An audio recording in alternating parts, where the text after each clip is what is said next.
The year is 1221. A once mighty empire lies in smoldering ruin. The grand cities of Persia, Bukhara, Samarkand, and Nishapur reduced to rubble. Their libraries burned, their scholars silenced, their citizens wiped from the earth, an entire civilization gone. And it all began with a single mistake, not on the battlefield but in a palace, not with swords but with arrogance. A diplomatic insult, one reckless decision would provoke the fury of a man the world had underestimated, Genghis Khan. This is the forgotten tale of how hubris, betrayal, and the dismissal of a nomadic warlord ignited one of the deadliest campaigns in human history. It's a story not just of conquest but of vengeance, of how a misunderstood empire poked the dragon and paid the price. It all started with peace.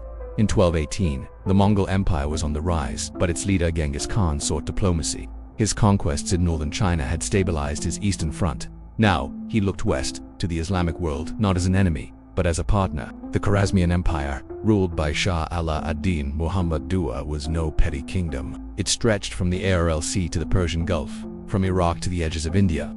Its cities, Samarkand, Nishapur, Balkh, were hubs of art, astronomy, mathematics, and medicine. Names like Avicenna and Omar Khayyam echoed through its halls. It was a superpower, on paper, unshakable. But beneath the opulence, cracks were forming. The Shah's empire had expanded rapidly, too rapidly. Its newly conquered provinces were unstable. Its generals acted like warlords, often ignoring royal commands. And within the royal court Turk Cotton, the Shah's powerful mother, ruled parts of the empire independently. Authority was fragmented. Ambition was unchecked.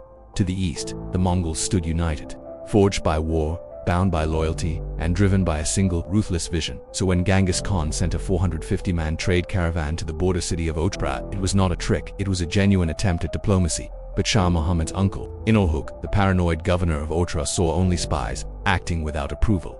He had the entire caravan arrested, tortured, and executed. Their riches, silk, gold, jade, were seized.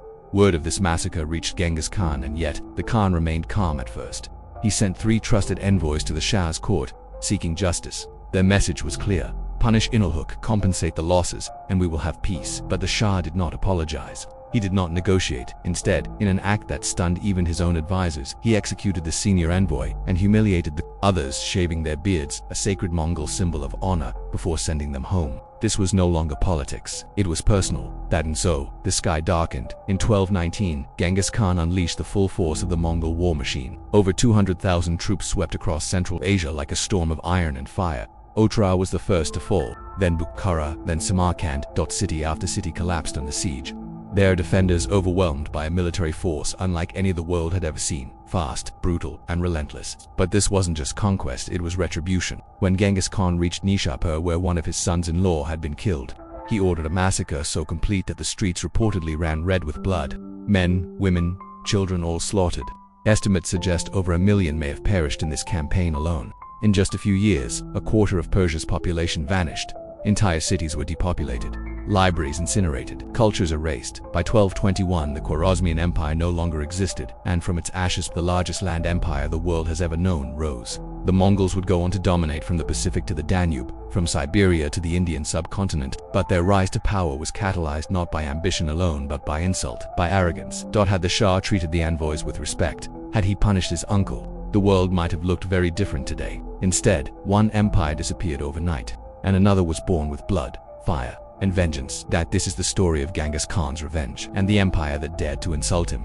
Envoys were considered untouchably saccharines across cultures. From Europe to Asabi, violating that ancient norm, Shah Muhammad crossed a line no ruler should ever cross. When the battered envoys reached Genghis Khan, the consequences were immediate. Till Mongol chronicles, the great Khan retreated to a solitary hill to removed his hat and spent an entire day in silent prayer, seeking guidance and vengeance. When he returned, his decision was Fanelthi eternal blue. Sky has given me a mission, he told his generals, to bring Thos at the top down to the bottom and to lift those below up, and so the storm was unleashed. Winter 1219. The Mongol war machine begins to move from the frozen steppes of Central Asia. Genghis Khan marshals his forces, a disciplined, battle-hardened army numbering between $100,000 and 150,000 men. On paper, they were outnumbered by Shah Muhammad's vast empire, but what the Mongols lacked in raw numbers, they made up for with something far deadlier: unity, precision, and ruthless efficiency. Every Mongol soldier was a product of lifelong training in archery, horsemanship, and endurance. Each warrior managed multiple horses, soloing the army to cover staggering distance at incredible speed. Their composite bows could punch through Gamar from over 200 yards away, devastating from horseback or ground. But their most dangerous weapon absolute disciplinely, the fragmented Khwarezmian force plagued by internal rivalries and independent-minded generals. The Mongol army moved as one, orders were abided without question, and at the top of this hierarchy stood Genghis Khan, a strategist of terrifying brilliance. Rather than launching a single overwhelming assault, Genghis Khan chose a different tactic, one that would confuse, divide, and ultimately crush the Khwarezmian defense. He divided his army into multiple columns, each tasked with different parts of the empire's simultaneously. Main force under Genghis Khan's direct command would drive toward the empire's heartland. His sons, Chagatai and Ogadai, were sent to Otra, the very city where the insult had begun and where its government still held power. His eldest son Joy would lead troops into the Surdari Valley, a key strategic route to Thenarth. But the boldest move came from his two most trusted generals, JB and Subutoith, just 20,000 South elite cavalry. They embarked on an audacious flanking maneuver, cutting across the barren unforgiving Kizilkum Desert. It was a route most believed impossible for Annamite to survive. But the Mongols were no ordinary soldiers. This multi-pronged invasion paralyzed Shah Muhammad's decision-making. Couldn't tell where the main threat lay. Was it to the north, the east, already behind him? Panicked and indecisive, the Shah made a disastrous choice. Rather than consolidating his army for a decisive stand, he dispersed his forces across various garrisons, hoping that the vastness of his empire and attrition would slow the Mongol advance. But this strategy played directly into Genghis Khan's hands.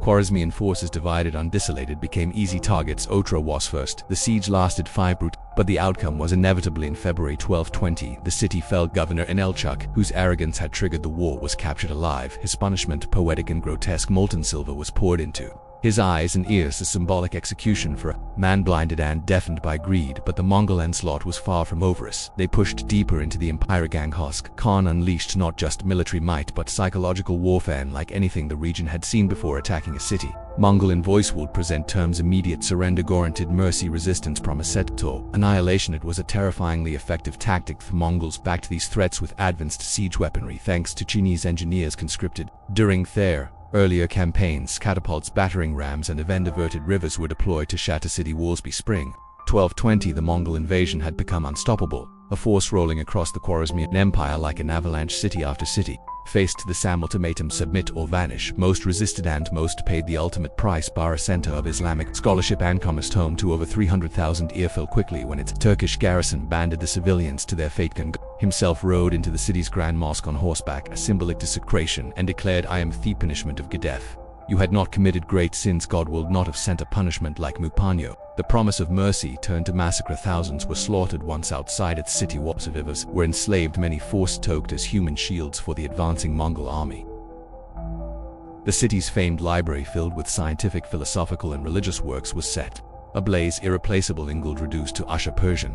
The historian recorded the destruction with haunting brevity. They came, they sapped, they burned, they plundered, and they departed. Next came Samarkand, the empire's crown jewel, with a population nearing 500,000 and defended by over 100 troops. Samarkand was expected to withstand any siege. It lasted just 5 days. Since breached, the defenders weary, executed en masse, skilled artisans enslaved, and countless civilians annihilated. Once a beacon of Islamic archons and architecture, lay in ruins. The empire's morale disintegrated. Upon hearing of Samarkand's fall, Shah Muhammad fled westward, abandoning his people, his treasury, even his own family. It was a betrayal that shattered what little confidence remained among his commanders and subjects. But the worst was yet to come. February 1 MV, one of the region's largest cultural hubs, with over 0 inhabitants, Besidi Mongol tide. This time Genghis Khan Tolowi led the assault. Once the city surrendered, its population was ordered outside the walls. Then methodically they were executed in groups by the thousands. Contemporary Persian sources claim each Mongol soldier was ordered to kill hundreds. Even conservative modern estimates place the death toll over $100. But the most brutal example of Mongol wrath came at Nishapur during the siege. Genghis Khan's in-law Takusha was killed by an arrow. In retaliation, the Khan's daughter, devastated and enraged, demanded vengeance. When the city fell in April 12-1, the Mongols separated men, women, and children, then executed them all. The destruction was so thorough that if the word the land could be plowed, a city had never existed. Their archaeological evidence still bears witness to Nishapu's fate. And reduced to ash and rubble, irrigation systems deliberately destroy fields, turned back into desert. This wasn't random violence, it was systematic erasure. The Mongols did not just kill, they annihilated cities, poisoned agricultural lifelines, and broke the infrastructure that had sustained Persian civilization for centuries. Some regions never recovered. Even today, parts of Central Asia remain sparsely populated, echoes of what once stood there. By the end of 1221, the Eastern Khwarezmian Empire was little than a ghost. Its proud cities leveled, its population decimated its intellectual treasures, lost forever. But for sure, Muhammad, the nightmare wasn't of earth, once mighty ruler whose empire spanned continents, was now a fugitive eland stripped of allies and pursued, and Genghis Khan wanted him found with most of his empire reduced to smoldering ruins. Shah Muhammad II fled westward in desperation. Man who once ruled from the mountains of Persia to the borders of India, now wandered as a fugitive, reduced to a handful of bodyguards. City after city closed its gates to him, fearing the wrath of the Mongols. His treasury gone, his armies scattered, his reputation in tatters. But Genghis Khan, whilst finished, the Khan understood something few leaders did. That psychological weight of pursuing a fallen emperor was more powerful than any single battle. He dispatched two of his finest generals, Jebi and Subutoth, 20 elite cavalry, giving them a simple order: find him, break him, leave no sanctuary. It became one of history's greatest man. Hence, the Mongol army moved with astonishing speed, covering up to 100 meters a day,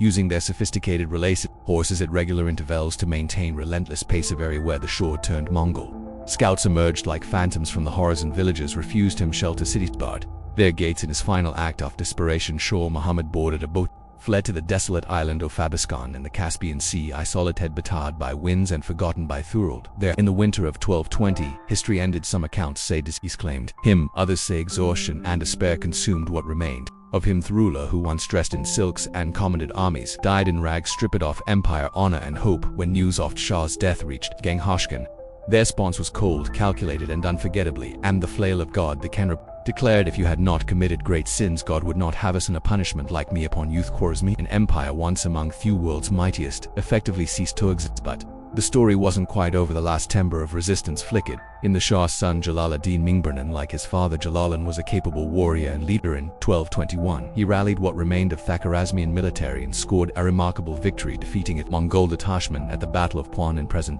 Afghanistan. For a moment, it seemed hope had returned, but Genghis Khan doesn't forget, and he doesn't forgive it. Determined to crush the final remnants of Khwarezmi in defiance, the Khan personally led his army against Jalaluddin. That same year, the two forces clashed at the banks of the Indus River. In what would become the empire's final standout bird, overwhelmed Jalaluddin's army crumbled, but the prince refused hope. Captured, discarding his armor, he spurred his horse toward the rushing Griver, galloping past Mongol arrows and chows. In a daring act of defiance, Jalaluddin plunged into the Indus, swimming to the far bank, escaping by the narrowest Margrafam, the opposite shore. Genghis Khan watched the prince vanish into the older nest, and in that fleeting moment, even that conqueror felt something unexpected. Spoke to his sons. He remarked, "This is the kind of son a man should have." But admiration didn't spare Jalaluddin's family. Captured members of his household and clung his infant son were executed on Genghis Khan's orders. It was a final blow to a lineage that once ruled Easterly in fragmented forces, attempting and failing to rebuild his father's empire. By 1231, his story tuned it, cut down by Kurdish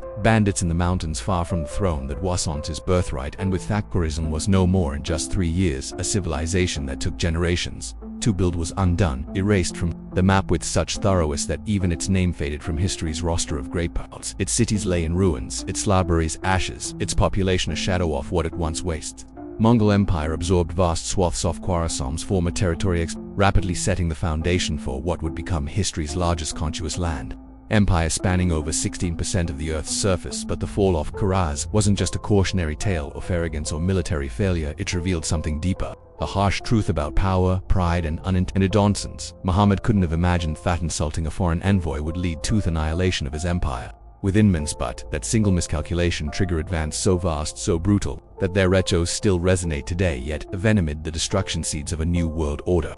Were sound paradoxically the same Mongol conquest that devastated Persia also laid the groundwork for an era of unprecedented raid, cultural exchange, and diffusion. Historians call it the Pax Mongolica. The Mongol peace with the empire united under one rule. Trade routes from China to Europe flourished. God's ideas, religions, and technology stirred the Silk Road with a freedomed world had never seen. Papermaking to gunpowder, from medical knowledge to navigational tools, to cross-pollination of civilization. Satyrs, a legacy soaked in contradictions. Empire built on terror also built bridges between cultures isolated for centuries. But same force that destroyed Arabical manuscripts in Bukhara and Shapirlata facilitated the exchange of knowledge across continents. And in the ashes of Khwarezm, a blueprint for global connectivity quietly emerged. But make no mistake, the price was the Mongol campaigns did not adjust, topple kings. They altered the demographics, economies, and cultural landscapes of entire regions. Persian centers of learning shifted westward, populations expanded across Central Asia, trade routes reorient, boundaries were redrawn. Thurald map as it existed in 1218 would never look the same again. Its A stark reminder that no empire, no matter how wealthy, powerful, or proud, is invincible in the end. Khwarizm's story is more than a tale of conquest. It's a lesson written in blood and fire about the fragile nature of subordinate, how power can vanish overnight, and about how sometimes the greatest transformations emerge from the darkest chapters. So what do you think was the destruction of the Khwarizmi? A calculated act of military strategy, or was it at its heart a vengeful response to a personal insult? Let me know your thoughts in the comments below. Thanks for watching.